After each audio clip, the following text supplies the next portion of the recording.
Nice. Because we're a happy dog. A happy dog. Happy dog. Anyways, we're live right now, by the way. We're stupid. Let's do it. No, we're already doing it. What's going on, everybody? Welcome into NASCAR by the Numbers. I almost said welcome into NASCAR Opinion, and man, would that have not stole the show from Armany? That would have been awesome right there. Appreciate everybody tuning in. Packed show. You got me, Will. NASCAR Opinion, as you can see, I always get the corner wrong right there. And you got Armany. Today, he's known as Speed Racer. My buddy, Rookie, who I was telling you about before y'all here, he's here. Today, I used an analogy. So we are competing against each other in sales for the month. Technically, we're not, but we are because we're buddies. And so he's higher than me this month, the first time he's ever been higher. And my buddy Justin Bryson from Lawrence County Speedway, he's watching. So Rookie is higher than me in sales for the first time ever since he's been there. And he was making this big deal. Oh, he's greatest and the GOAT. I said, listen, dog, even Bobby Labonte won a championship. All right. And then I just walked away. And then I was you wonder why I'm swinging. There's two flies that are using my screen as like their personal net. I said even Jerry Nadeau won a cup race. All right. But yeah, we were cracking jokes, NASCAR related style. But he's in here, and we always he has a I don't want to call it a Hitler stash, but I don't know what else to call it. Okay. It's not like an homage to him. He just happens to have it. All right. But anyway, my dark sense of humor. I ain't gonna say none. But welcome into NASCAR by the Numbers. Tonight is the most packed episode we have had of the season. That's because there's a lot to talk about this week. We're going to start off with an Atlanta review. We'll talk about that snooze fest that was a Sunday afternoon. Then we'll talk about the old choke artist that late in that race. Then, that's just a fan the flames right there. Then we're going to talk about the Noah Gragson situation. I'm sure people are anxious to know what my feelings are, even though I've voiced them very loudly on Twitter for the most part. We're going to preview the dirt race, look at a couple of drivers that we think could do well, could struggle. I have not even thought about a race pick, so I will probably be making this on the fly. Perhaps myself or Armany will convince each other who we're going to pick because I have not even thought about it. And then we will finish up with our first points outlook of the season, what the playoffs would look like right now, some notables to where other people are sitting in the standing. So with that being said, let's go straight back to the top of the charts here. Atlanta review, your top 5 finishers. Ryan Blaney, I believe this is his 5th win. I want to say his 5th Cup win. He steals the show by taking the lead with 8 laps to go from Kyle Larson, who finished 2nd. Larson dominated the entire race. Talk about that here in just a second. Alex Bowman with the quietest 3rd place finish you can have. People didn't even know he was there. I don't think he even knows he finished 3rd yet. Denny Hamlin is 4th, and Kyle Busch, the struggling, can't catch a break. Kyle Busch finishes 5th. And nobody wanted to talk about that, but I'm sure they'll fire his crew chief after a year, and it'll be his fault. So going into the discussion of the race, Kyle Larson, notorious for letting races slip away, should probably have double the wins he has at the Cup level right now. Lets another slip away. And I know everybody had the excuse as well. He ran the tires. Now, guess what? If you dunk up your tires, whose fault is that? The guy behind the wheel. Oh, well, it was Joey Logano. You never caught Joey Logano. You had no problem passing lap cars all day long. Now you get to Joey Logano. You wore out your tires. Dakota Rutledge is in here, so appreciate Dakota jumping on. Kyle Larson even though he knows it wasn't Joey Logano's fault, Larson gives the race away. I'm talking about this was the most dominating performance we have seen Kyle Larson have in a Cup car. At least that I can remember. Maybe Michigan a couple of years ago, he might have had a performance like this. But at least obviously recency bias, this is the most competitive we've seen Larson be. Flat out is dominating the race and pulls the old choke right there at the end. And here's the thing, and then I'm going to let you comment because you're a Larson guy. Do I think he really choked the race away? No. Things happen. But if this was Chase Elliott, this was other popular guys, Joey Logano, guess what they would say?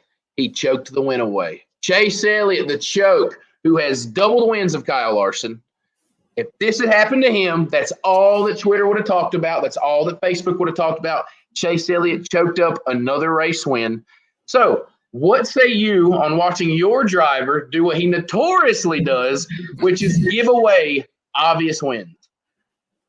He used up his stuff. I mean, Larson said it like in like couple interviews. What he pretty much tried doing with Blaney, what he did with him in the first two stages, he tried building such a huge gap that Blaney couldn't catch up. But I think as the race went on, Larson, I think he just used up his stuff too early in the first two stages. I mean, I remember in stage 2, he had like a 10 or 11 second lead. So he tried doing it again. It just didn't work. Blaney, I guess, adjusted to it. That team adjusted very well. Even Larson admitted during that last stage, Blaney was better for him for the most part. So instead of being like, 10 seconds black, Blaney was always like, in that 2 to 4 second range, and Blaney adjusted. So Blaney was just in that final stage. He was just, in my opinion, he was just better than Larson. I don't think Larson necessarily choked. I think he could have done better. I think he could have not used his stuff up so early on in the race. But overall, I still think Blaney would have caught Larson. Maybe it would have been a little closer of a finish, or maybe Larson would have held on. But I think either way, either Blaney still would have passed Larson, or Larson would have just held on to Blaney like Jeff Gordon held on to Kevin Harvick back in 2014 in Kansas. Yeah, like I said, in the reality, do I think Kyle Larson choked the race away? No. We've seen this happen. People can blame this, they can blame that. He used up his stuff. He was racing that hard. And circumstances just played out. You lose races sometimes. Can you classify it as choking the race away to an extent? I guess, because you would think Larson had such a big lead. He should know by now how to manage his tires. He should know how to do that. It's just like when Chase Elliott was still trying to get his first career win, and he sat behind Ryan Newman for 20 laps. And Kyle Busch came from 5 seconds back and then flew around him and stole the lead. Justin, I agree with you. I do wish Jeff Gordon would come back. Me and you can definitely agree to that. Go back to what we were talking about. We've seen that there are legitimate chokes. Chase Elliott had a legitimate choke at a place like Dover where he should have won, gave up 5 seconds in the closing stages, loses the race. But this, as much as I'm not trying to say as a choke is to shame Kyle Larson, that sort of is what it is. If this happened to other drivers, we'll be talking about how they gave up another race win. And so I think that's just something that you kind of see the bias with Larson and some other drivers that I just had to poke fun of because, we called these things happening during the year. Obviously, I've been wrong. He's won a race. He's probably going to win multiple races. Kyle Larson looks fantastic right now. And we'll hit on, how fantastic he is once we get a little bit down the road. But another driver we wanted to highlight on is your boy Daniel Suarez. They pretty much have said, so Trackhouse is not really its own team. It is, but it isn't. It's an RCR car. Flat out, he's driving the same thing Austin Dillon's driving. But either way, Suarez has done a great job. They ran up in the top 10, 80% of the race. They had a speeding penalty. It ruined their day. I can't remember where exactly they finished in the race. 17. So still top 20 finish. A point that you made that nobody had made, including myself, is that you said Trackhouse is going to be better than 2311 or 23X, whatever you want to call it, 2311. And you've been correct on that thus far. A 17th has really been where 2311 has been on a solid day. And it took Daniel Suarez getting a speeding penalty in the third stage to still finish 17th. Suarez looked really good. Trackhouse looked really good. So props to your boy, Daniel Suarez from Monterey, showing up. Now we just need them to make the playoffs, and then both of my predictions will be right. Yeah, both. All two. But anyways. I mean, if he keeps running top 10, like, again, if you see me swat, it's kind of like there's like 2 flies, like, just chilling around my laptop. But I'm not kidding. That's what it is right now. But, I mean, if he keeps having performances like he did in Atlanta, I mean, he's going to be in the conversation. Yeah. It's true. I mean, they've ran really, really well. We'll have to see. I mean, clearly they've had more than one of these runs. So that's the good indication. If this was just a one-off Paul Menard at Atlanta who finishes 6th, you're like, all right. But the team has shown pieces of speed all year long. So I think that's a good sign. Then the last thing we really wanted to look at with Atlanta, obviously we talked about, Larson and his issues. Ryan Blaney does win. So congrats to Ryan Blaney, another driver who has struggled to win. when he should not, in the best equipment that money can buy in the Cup Series. Is that race, unless you wanted to add something to that. Yeah, fun fact. 2 fun facts, actually. That was Larson's 23rd runner-up finish in his Cup career. And that was Blaney's. All 5 of Blaney's Cup wins, he's gotten the lead with less than 10 to go. Well, prior to this, I think all 4 was on the last lap. No, Pocono. His first one at Pocono, he got it with, I believe, 5 or 4 to go. And then obviously 2 Degas, last lap, Roval last lap, and here was 8 to go. Yeah. He's Blaney still, another driver we can Blaney's talk the about. closer. Blaney's the new closer.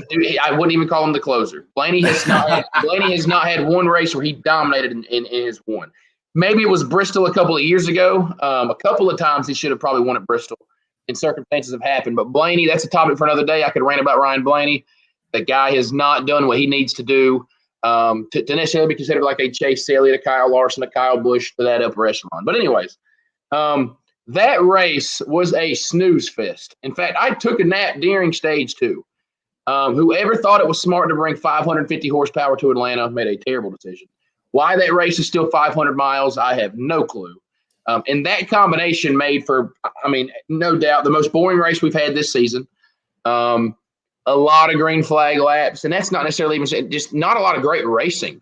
You didn't see a lot of side-by-side racing outside of restarts.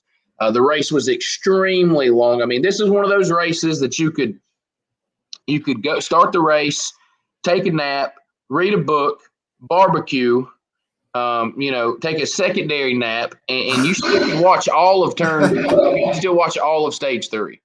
That's how long this race felt like. It felt like it lasted forever.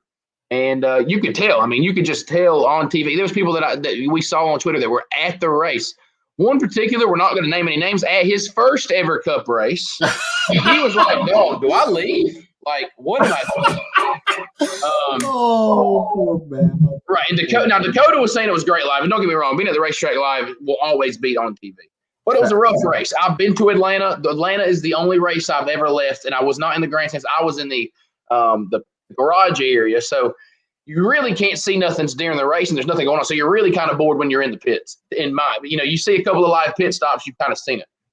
And so I left and got a head start home, and it was a race at Atlanta, the debut of this package at Atlanta. Dakota said blame Fox. We can't argue with that. There's probably some truth to that, but we get to go to see this again. I think the race in July is 400 miles. I really wish they would put up to 750 horsepower. It's going to be hotter. Hopefully it'll be a little more slick. I really do not want to see the same race. Even if with 100 miles shorter, I do not want to see the same race again. But we will go to Atlanta a second time. We will see. And mini rant before we get to the big rant of the night with Noah Gragson is to the people that think Atlanta needs to repave. If Atlanta becomes a safety hazard, I will listen to repave arguments. But I heard people legitimately arguing the reason Atlanta can't put on a good race is because of the surface. I'm like, do you not watch racing? Like, Atlanta's surface is awesome. The Xfinity Series race had great moments on Saturday because of the surface. If you put a competent race package on Atlanta, a.k.a. 2011, and I know 2011 was 10 years ago. I get it. There's been aging in 10 years.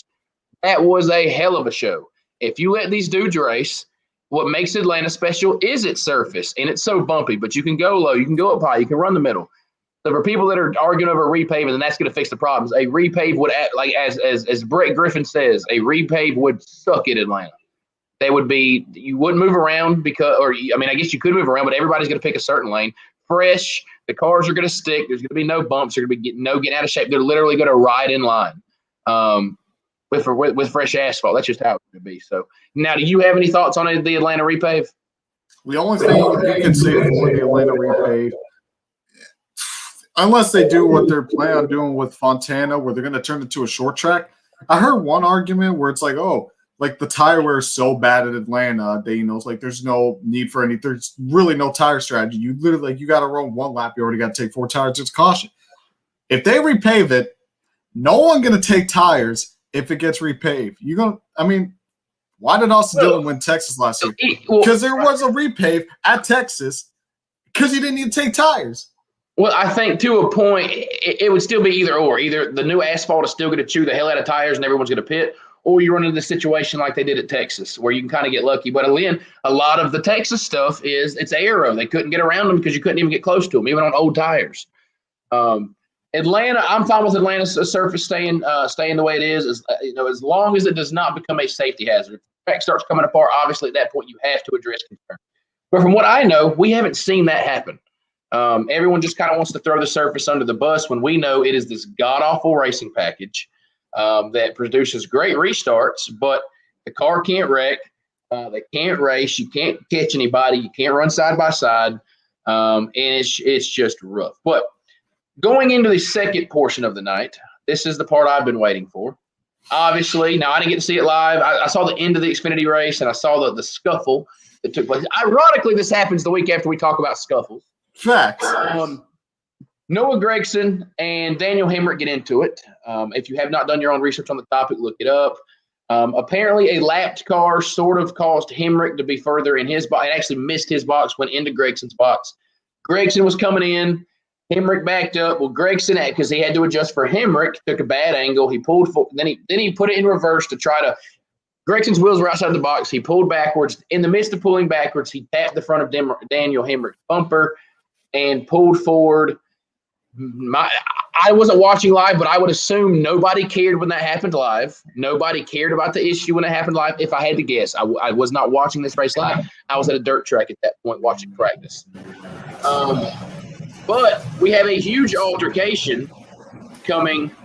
You have a noise on your side? No. All right, you're good now.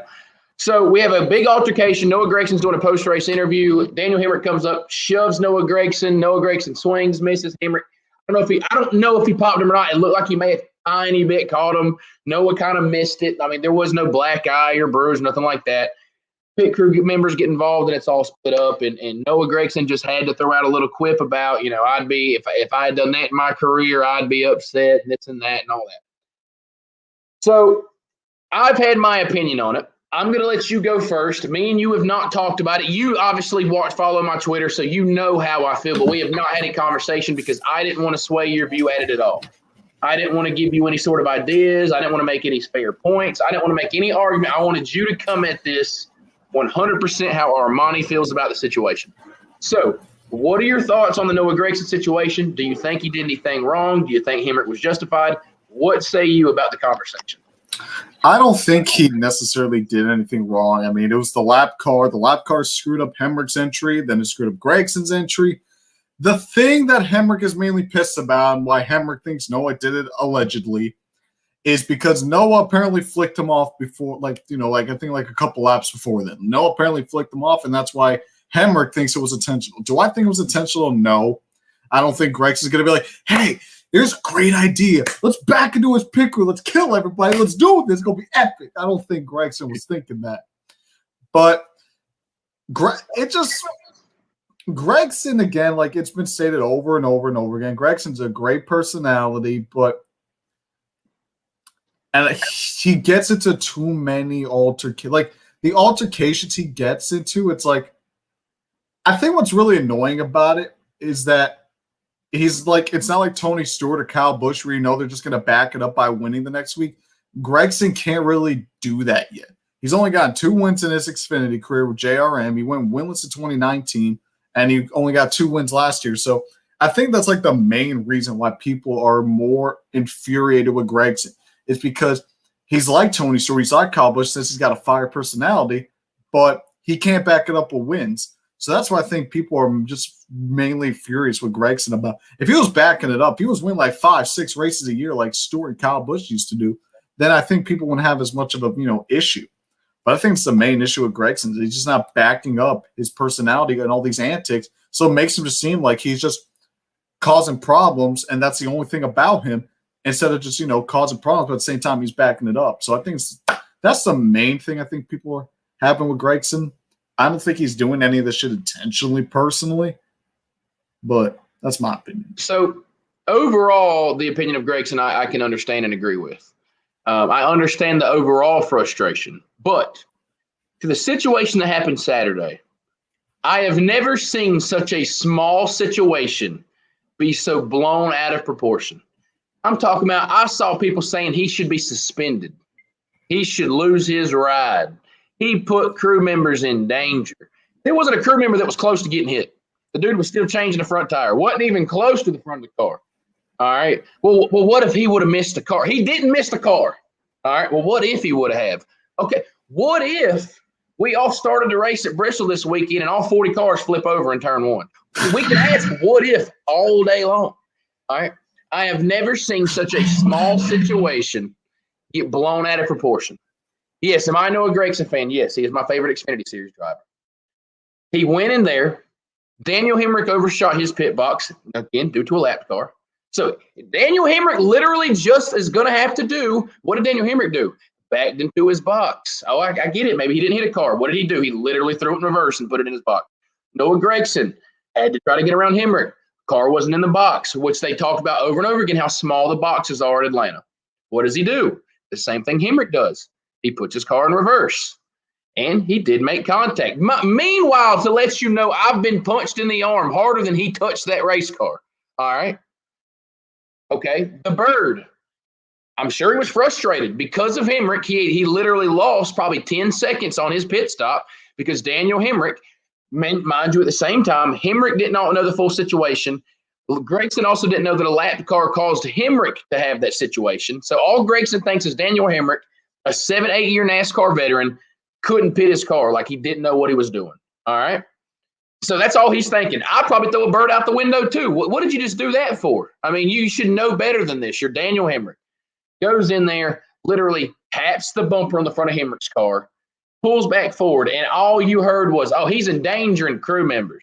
Meanwhile, the very next day, Anthony Alfredo almost completely ran into 3 crew members. Not a peep. Nobody said anything. Nobody cared. Anthony Alfredo literally goes, misses his pit box, tries to spin and brake at the last second, flips around, luckily stops about a half a foot short from, can't remember whose pit crew. Would have pinned them against another race car. Nothing was said. Nobody cared. Wasn't dangerous. Who cares? I thought Anthony Alfredo should be suspended indefinitely because, clearly he didn't know what he was doing on pit road. If we're going to go with that narrative, I understand the arguments people have about Noah causing an uproar, right? But at the same token, this is what we've been wanting, right? We want people with personalities. You want the bad guy. You want the kid that's driving in over his head sometimes. You want the kid that needs to learn. And don't get me wrong, people ask me, people think that I'm going to agree with everything Noah Gragson. I will tell them right now, I would not put Noah Gragson in a cup car. He's not ready to be in a cup car. That's not to say it's not going to happen maybe next season because he's got sponsorship. He's got personality. Certain people, Noah is the perfect example. You either love him or you hate him. There is no in between on Noah Gragson. But I thought it was mighty convenient that a situation happens this weekend and everybody said, let's just run with it. Hell, we don't like Noah to begin with. Let's just pile it on. Don't get me wrong. He's been polarizing. To me, that's a good thing. This weekend was a situation that Daniel Hemric made it a big situation. Noah Gragson took the blame for it. Now, Noah Gragson didn't help himself with the comment in the post-race interview after the fight had happened about Daniel Hemric's career, because even without Hemric winning a race yet, Hemric has had a more successful NASCAR career than Noah Gragson. It just has. More top 5s, more top 10s, more relevant in the championship conversation. To this point, Hemric is still accomplished more, had a full-time cup ride for a season. Hemric has still done more than Noah has to this point. Noah's only got 4 NASCAR wins. I get it. That's 4 more than Daniel Hemric. But it's not like he's got, as you noted, very great point. It's not like Noah has 10, 15 wins. It's not like we know that this coming up weekend, Noah's going to go, wait, they're off this weekend, but the next race that he's going to go out and compete to win the race. Now, he should probably have 3 or 4 wins by now because he should have probably swept Homestead every time he's been there, but he hadn't. So to your point, I get it, but I have never seen a situation blown this big out of – it was a talking point for 2 days that people thought he should be suspended. Dale Jr. needs to fire Noah Gragson. He should not be in that 9 car. I don't care that he brings $10 million in sponsorship and helps that company stay afloat. He should be out of that 9 car because he bumped Daniel Hemric's race car. That's the angle I took it from. You can react to that if you want to. It fired me up because when people get mad over stupid stuff, it fires me up. Any comments? I ain't got no comment on that. I mean, you know how I feel about this. I know how you feel. And I could have been a lot more rude about the situation. And, like, I understand. I will be the first. Noah has to calm down. He's going to have to find that balance. Like, you can talk that big game when you're winning the big game, right? But you can't just do one without the other. All right. You've got to, if you're going to talk, you have to walk. All right. Now, you can walk without the talk. We see guys do that all the time. Chase Elliott's not a big talker. Chase Elliott wins races, won a championship. Austin Cindric wins races. Chase Briscoe wins races. They don't talk a lot, but they win. Noah is talking. He's not necessarily been walking. Right. He's not winning. And I'm a Noah Gragson fan. I want to see him win. I'd love nothing more for them to win Martinsville the next time out. I'm interested to see how him and Daniel Hemric handle each other moving forward. I'm assuming they're not going to be sending each other Christmas cards. That'll be really, really intriguing to see moving forward. But, man, I've never seen this small of a situation just get completely launched out of proportion. I mean, I'm going to take this ball right here, and I'm just going to kick it 80 yards and just run with it. I'm just going to go with it. So we'll get off of that because I could talk about that for forever because you could tell I'm definitely emotional about that situation. Boy's heated. Dude, the day of, I'm like, is this what we're like? Looking back, I understand why Hemric was mad. So my original tweet, like, Hemric got mad at that. I get it, right? But I don't think Hemric thought he endangered his crew guys. I think solely Hemric looked at it as, you just dented up my race car. So I understand being frustrated. And he probably, people get so offended about a bird these days. Remember, Alex Bowman literally dumped Bubba Wallace at the Roval a couple years ago because he gave him the number one out the window. These dudes get offended by the bird these days. So, it is what it is. But moving forward, I'll combat Bristol Dirt's this weekend. The boys taking Zen. So, perhaps the second most anticipated race of the season. And, of course, there's rain. Of course, there's rain involved. Always a Daytona 500, the most anticipated. Now the second most anticipated, rain, I'm sure. So, this has been something that's been a talk of the town for probably 7-8 months now, ever since they announced it. And we are here. All year we kind of talk about, 10 weeks from now we're going to be dirt. 2 months from now, hey, man, next month's the dirt race. And here we are. I mean, it is days away. If weather holds off, we are 3 days away, 3 for Dale, 3 days away from seeing dirt racing at Bristol. People have heard my opinions on it. I wish they would have went to a traditional dirt track. But we're here. I'm still very much excited to see how it goes. So before we get into drivers we want to watch, or maybe you don't want to watch, we'll see how that pans out. What are you expecting this weekend? What do you think is going to happen?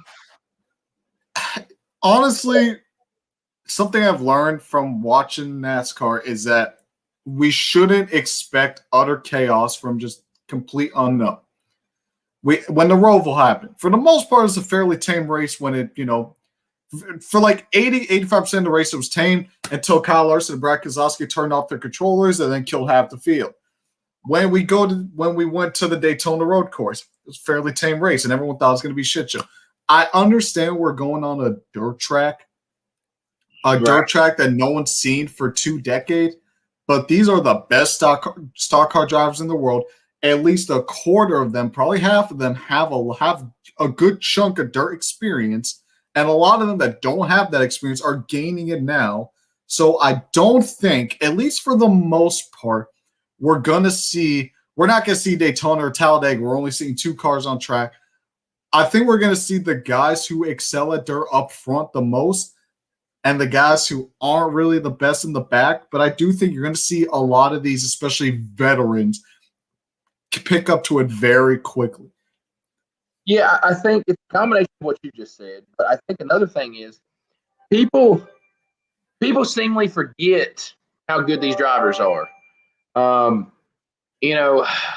Another thing to contribute to this is these cars are not dirt late models. All right, they're not the same thing as going out and driving a dirt late model at your local short track. There's a different dynamic. Remember the Eldor truck race? We thought all hell was going to break loose there. It sort of half did, but not really. They still put together a very competent race. Everyone looked like they knew what they were doing, and that's how it was every year they went to Eldor. These cars are not going to be going in the corner, yanking it in the corner, sliding it, and turning right to go left, and that. Like, you're going to have some of that. You're going to have some dirt tracking through it, but these trucks, cars go fastest. The straighter you can keep them in the corners. That's just how it is. The smoother, and that's with any dirt vehicle, but especially these, the smoother you can keep these stock cars straight, the faster you're going to be. There's going to be some lane. There's going to be a little bit of yaw in them and all that kind of stuff. But they're not going to be your dirt late model that is yanked sideways and you're just doing it. They're going to naturally kind of gravitate into the corner, and they're going to try to keep them straight. Go back and watch Eldora footage. The only thing that could change this at all, a little bit more banking with Bristol, not traditional Bristol banking, because I don't think you can keep dirt at that angle. So they had to sort of flatten it out to an extent. But my other concern is going to be, my concerns really for the event is, now I am by no means a dirt racing expert, but now I do work at 2 dirt tracks. Obviously last year was my first year working in full dirt track. 250 laps is a lot of laps on dirt. Track is probably going to get rubbered in. And if it gets rubbered in, you best pray that they rubber in 2 lanes, because if not, they will be single file. That is how dirt racing works. If a single lane gets rubbered in, you pretty much have to run there or you're going to lose time. You're not going to be able to keep up pace. So in terms of the field being, I agree with you. Every time we run into this situation, you're thinking, oh God, the Xfinity cars are in the rain. They're all going to crash. You have 1 or 2 guys that kind of spin. We have a little bit of chaos at one point, but you're never going to see the first 30 cars pile into turn 1 and don't know what they're doing. That's just not going to happen. These are some of the best race car drivers in the world. So I agree with you. I think we may see a good race, but it's not going to be all hell breaking loose mayhem when you got to bring Jim Ross out like he's at WrestleMania and he's talking about people have families and he killed them. That's not going to happen. It's going to be a very, an exciting race, a calm race, a legitimate race. And I think they're going to put on a good show. So we will see. But one thing me and you've been talking about is, who are the guys? I think that the answer to the guys that to really watch out for are pretty simple. Man, you kind of made a list of 3 guys. You can go ahead and read them off. The 3 guys that are kind of obvious that if you're going to throw some money down, maybe worth it to pick these guys. I mean, Kyle Larson. I mean, past 8 months, everyone's basically handing him the trophy now. Christopher Bell, basically Kyle Larson 2.0. That's the guy to watch. And probably the underdog, and I'm surprised not a lot of people are talking about him, Ricky Stenhouse Jr. The guy's a very good dirt racer. So, I mean, he's going to be a threat. I think Stenhouse is going to be a threat for this race. I think it's going to be intriguing to see, for one, Kyle Larson's not used to running 250-lap dirt races. Also, we talked about sometimes Larson struggles in that pressure of all eyes are on me right now to win. Can he go out and win the race that he should win? That'll be intriguing because everyone is – me and you're going to make picks here in the next 2-3 minutes. I still have no clue who I'm going to pick. But I have said all along, I have a gut feeling that Kyle Larson does not win the dirt race. I think it's too obvious of a pick. Now, I'll probably eat crow. He'll probably lead 251 to 250 laps. He'll lead laps that we didn't even run, dominate the field, lap the entire field, whatever happens. But I just have that weird feeling that I don't know if Kyle Larson wins. You talk about I think Christopher Bell is really the next guy to watch at. I mean, everyone gives so much respect to Larson. And don't get me wrong, dirt people very much appreciate Christopher Bell. But they still almost put Larson on another pedestal. Who is the guy that tends to beat Kyle Larson? Christopher Bell. Who's the guy that runs? If Larson wins, guess who's second? Christopher Bell. They're literally right here. Has he done everything Larson has done? By no means he has not. He is not far behind. The dude can will it on dirt. And as you mentioned, Ricky Stenhouse. Now, since Ricky Stenhouse has been in NASCAR, we don't see him winning a lot on dirt. He also doesn't run as much. But we all know Ricky Stenhouse has a very successful dirt background. He wouldn't be as heavily involved in the sport if he wasn't. I think some other guys, you talked about looking at Tyler Reddick's got some dirt background. Ryan Newman, Austin Dillon has looked very competent in a dirt car. You never know. But the other list we had is guys that we weren't so sure if they do well. Now, one guy I didn't agree to put on this list, but made me put on this list. All right. So give me the couple of the guys that you think they could be out to lunch come Sunday. The main 2 I got in my mind is Brad Keselowski, Mark Truex Jr. You could throw basically like Chase Elliott also on that list. Well, see, Well, Elliott's the one I disagree with because Elliott, I see where that's coming from, but one, he did run a little bit of dirt stuff when he was younger. Nothing that really compares. But, he has ran some. And then recently he's been running dirt, and I get it. It's not a cup car, but none of these guys have ran dirt in a cup car. But I think Elliott is one of those raw talents that kind of figure it out. I think Ryan Blaney is going to be similar. Blaney, as much his dirt history as his family has made very little, if any, starts on dirt. But I think he's a guy, these young guys, they kind of figure it out. They're going to figure it out as they go. But I definitely like your Keselowski and your Truex pick, especially Truex, because I don't know if Truex has made a start on dirt ever. And another guy, and then I'm going to throw it back to you, another guy to maybe throw to this is Kurt Busch. I don't know if Kurt Busch has ever ran dirt. I'm not sure either. I mean, maybe he did in the bull ring, maybe earlier in his days in Las Vegas, but I'm not sure if Kurt Busch ran dirt either. A lot of these guys, we don't know how much dirt experience they've got, like Truex, Kurt Busch.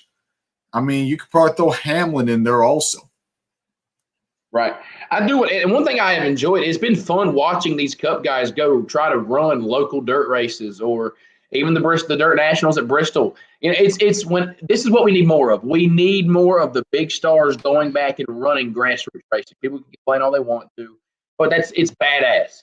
If you were to find out that you're going to go to the local dirt track or short track and a Chase Elliott or a Ryan Blaney or an Austin Dillon was going to run, you'd get pretty excited, especially if you didn't know until you got to the racetrack.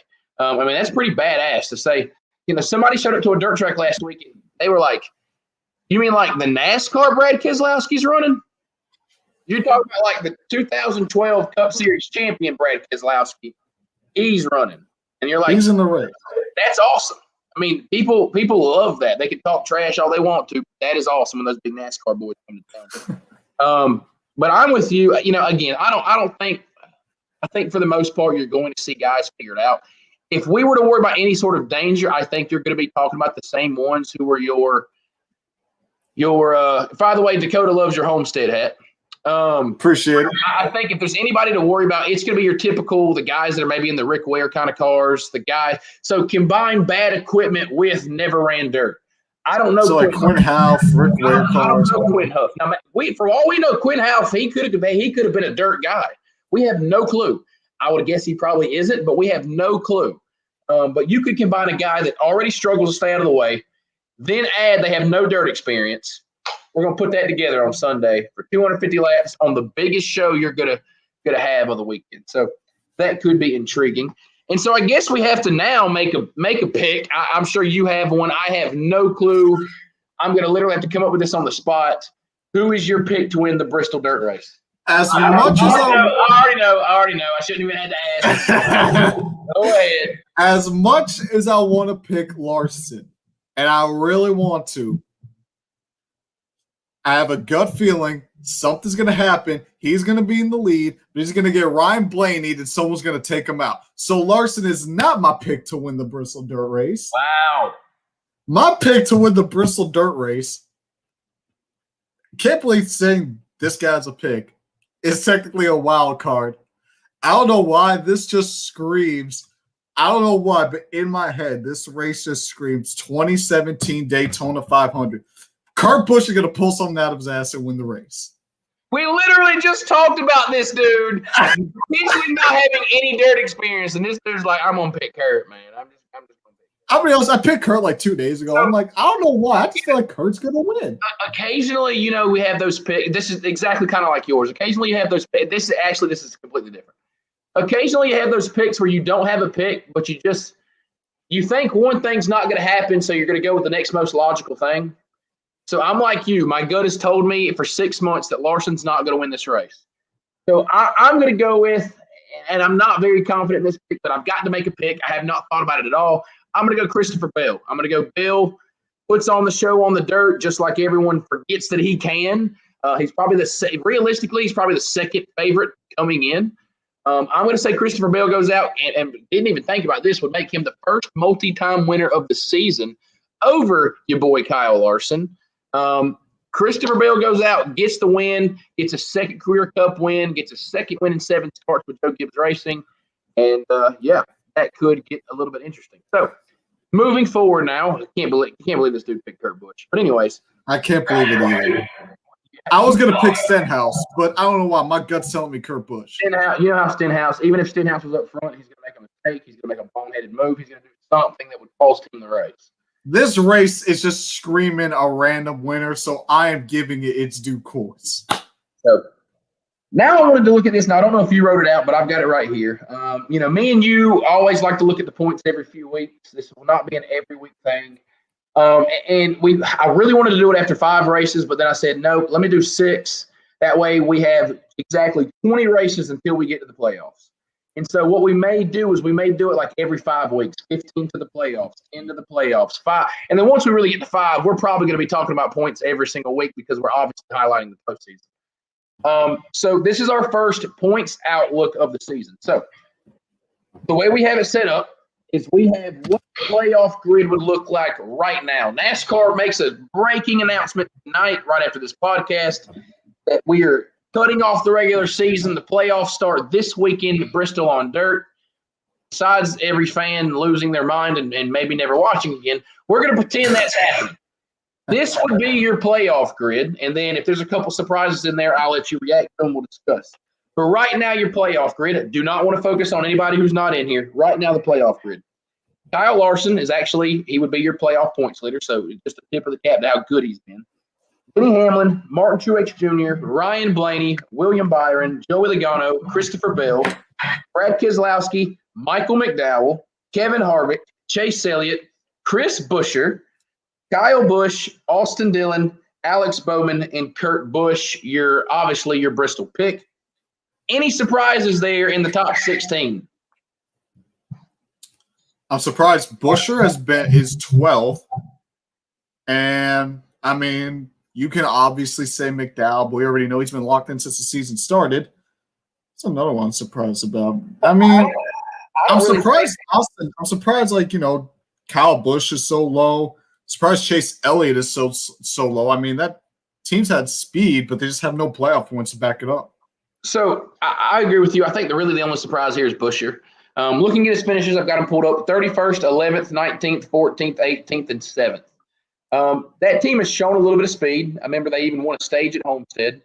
The team has like a 16th, 17th place average finish right now.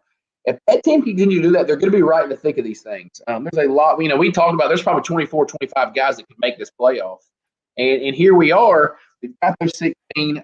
I do think there are a lot of drivers that are low, but a lot of those drivers have ran faster than some of the guys ahead of them. They just hadn't had necessarily the finishes. Our buddy Ben is in here. Yes, you missed the Gragson rant. You have to go back when we're done and watch it. Very much. I don't know if you want to call it a rant. It sort of was, sort of wasn't. Don't get me back on it because I'll talk about another 10 minutes. But yeah, right now we're in the playoff preview. But yeah, I would agree. No, you just don't think. Chris Buescher, you've heard the name a few more times this year, but you just didn't think, yeah, he's in the playoffs. Like, I wouldn't have put money that he was in the playoff grid right now. Like, I just wouldn't have bet anybody that because I wouldn't have thought of it. So I think it's intriguing to look at it that way. The first 4 out of the playoffs right now, you've got Ricky Stenhouse Jr., Ryan Preece, so JTG, right there along with each other. Stenhouse has kind of been quiet. Preece has fallen out of what would be a playoff berth. Strong start of the year for him. Bubba Wallace would be your 3rd driver out, and Ross Chastain, as bland of a season as Ross Chastain has had, he's still right in the thick of these things. So before I get to some other notables, what about those 4? If you had to go with one of those 4 right now that you think is most likely to knock on the door of the playoffs, steal a spot, who would it be? I'm gonna go with Chastain. I don't trust 2311. They've been at best like a 10th place car, which was at Phoenix. Stenhouse is very hit or miss. And Ryan Preece, we don't even know if he's going to run the full season. Very true. I would say driver-wise, I would pick Stenhouse because Stenhouse, to me, is the most likely of the 4 to win a race.